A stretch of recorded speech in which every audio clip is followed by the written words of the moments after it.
Hey everybody, welcome back to another edition of Going Ballistic with Jim Bob. Well, obviously we're not going ballistic in my ballistic garage in communist Illinois.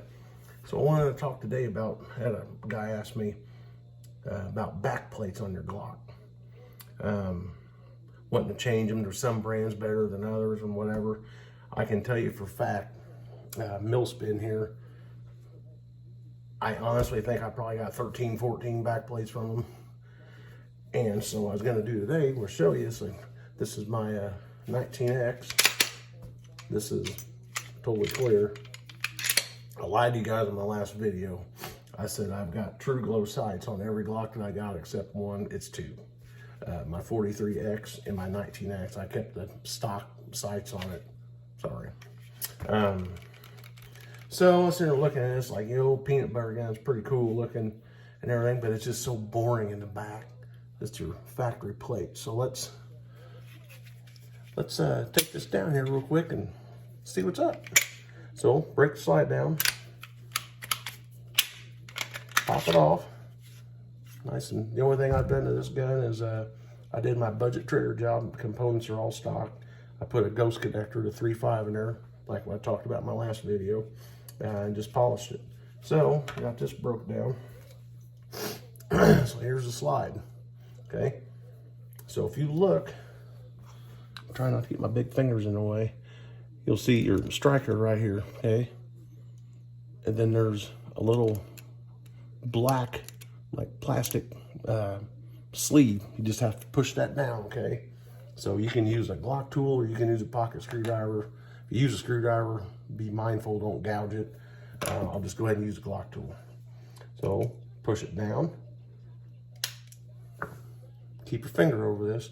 Nothing's going to come flying out, taking your eyeballs out or nothing like that. Just keep your finger over it. Slide the old plate off. Okay? It's off. Now, this is what you're going to see. Okay? Slide your striker up, just like this. Okay? Now, we can take this all the way down and apart, which I probably should have done anyways, because I was wanting to... I got ahead of myself. Okay, recoil's bringing the barrels out. Okay, now you got the safety plunger spring. And pop this out, this little guy right here. Okay, so you got your safety or extractor plunger, your spring, and you can call this a bearing or a bushing. Everybody calls it something. Fun fact of the day is the tops of these are all color coded. Black is 9mm, white's 40 caliber, etc. So that's out. So now we're going to push our,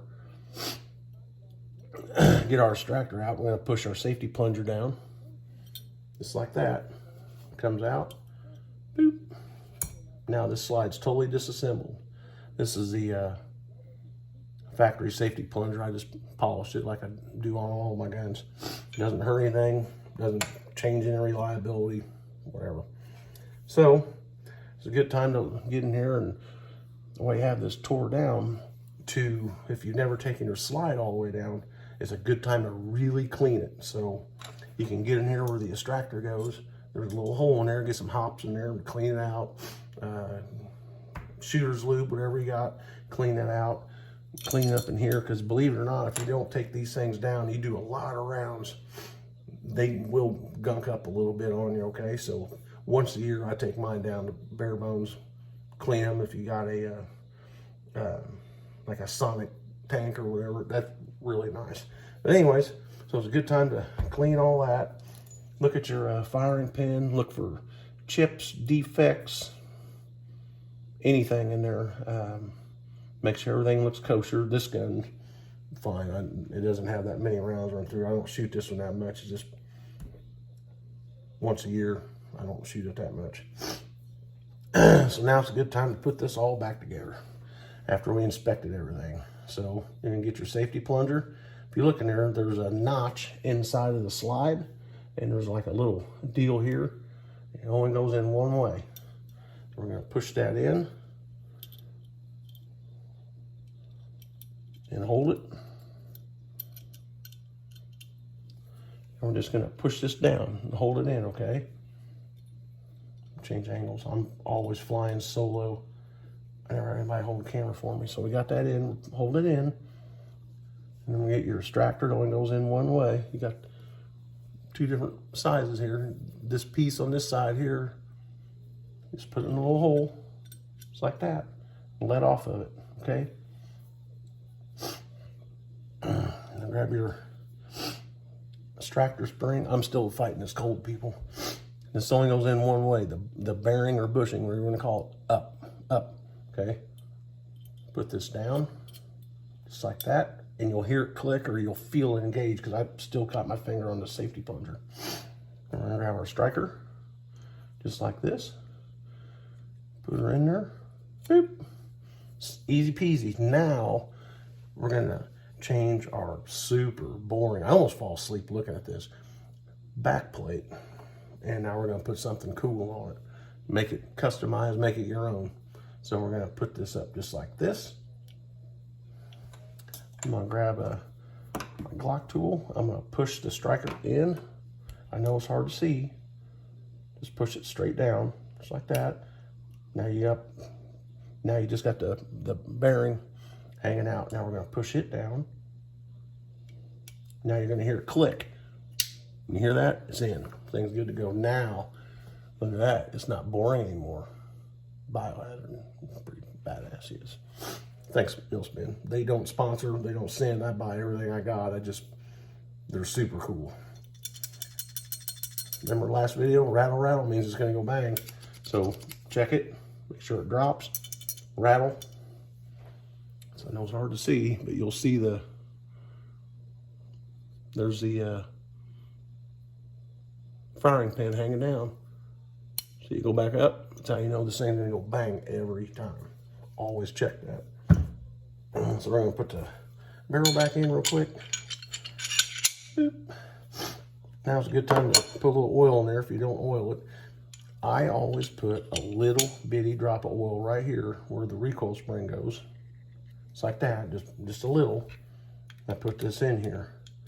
We can talk about maintenance and argue or whatever. About 10,000 rounds, you need to change this recoil spring. It's gonna be bent up, it's gonna be wore out, could possibly have a malfunction, and then there's other people that's got 20,000 rounds, never had a problem. The older Glocks, I didn't bring my Gen 4 out here. When I was at a firearms training class, change the recoil spring, then you would take your parts out in here, and there's a leaf spring. The new ones have a coil spring. That leaf spring can go bad when this thing cycles. This guy literally just got done shooting. I am not making this up. He went bang, bang, bang, bang, bang. Got done. He went down to low ready, make it safe. The slide literally fell out or off. It slid off. I'm not joking. The craziest thing I ever saw. But basically, a recoil spring, buy a new leaf spring. I always change this to, I don't know, it's under 40 bucks from factory Glock parts. It's easy. So I'm gonna put this one doesn't need much, but put my little drop of oil, boop, boop, boop. All good to go. We'll put this back in.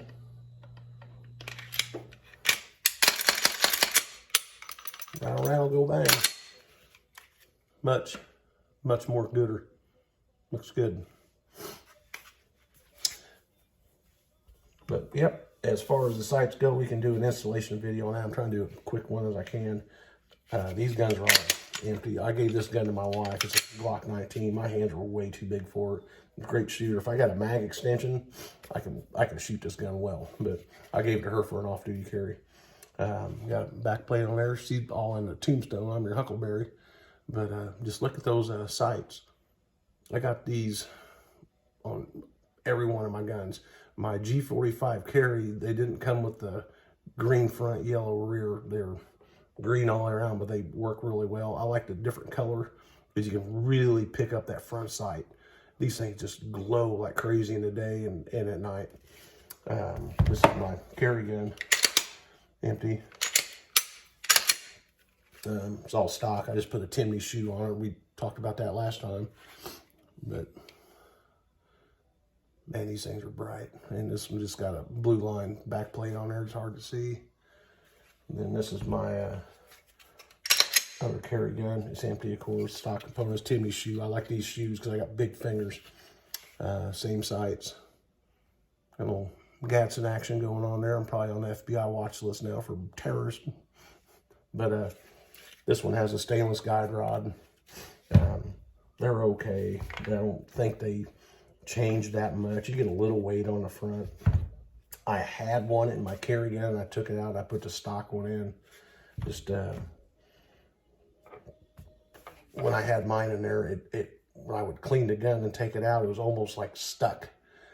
I didn't like that. I didn't want to tear it up. So, but as far as these back plates go, like this gun, I got a couple more inside of there. I've got thousands and thousands of rounds run through them. Zero issues. The factory one, they have this little divot that goes around there where it goes on your striker. These are machined exactly the same. There's no wear on the striker. I know it's all polymer in there, okay? These things are dead nuts on tolerance-wise. Glock hates people changing these back plates. Just trust me, they hate it. But if you get one that's made right, you won't have any problems. These are all polymer. These are like an aluminum. They will not hurt your striker. There's no defects. There's no nothing on them. Trust me, they're perfect. That's about it for now. Maybe next episode, as we're talking about mill spin again, these are what I run for mag extensions. This one got a little biohazard on it, and what's this one got? We got don't tread on me. I don't know if you can see that or not. These are expensive. You can get some that are plain Jane, nothing on the bottom, like 65 bucks. These are 70, 75. They do come with a spring, got an Allen set screw. They're machined inside, perfect. I've got some Terran Tactical that I actually used on that. They're like a +3, I think, and they're fine. The only thing I don't like about them is you got to cut the tabs off of the magazine, so once you cut them, they're done. So you're dedicated to that mag extension. These here retain all the stock stuff. You just take that out. You can squeeze it, or you can get one of those mag tools and just pop it right off. Put the stock spring back in it and go from there. I think I got probably, I don't know, 8, 9 of these. 0 malfunctions.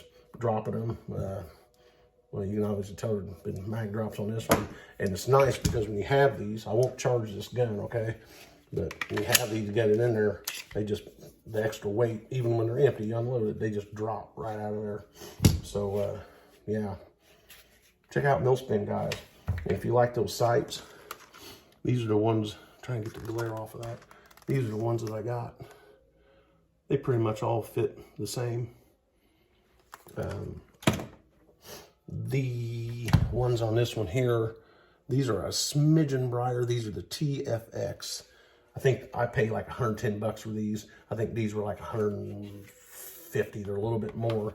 They're just a little more tritium in them, I think. As far as fiber optic, you can see the little holes in there where they glow. But badass, man. So yeah, interested in a back plate, go check out Millspin. They got more than back plates, man. They got the mag extensions. They got some of them. They're extra weighted.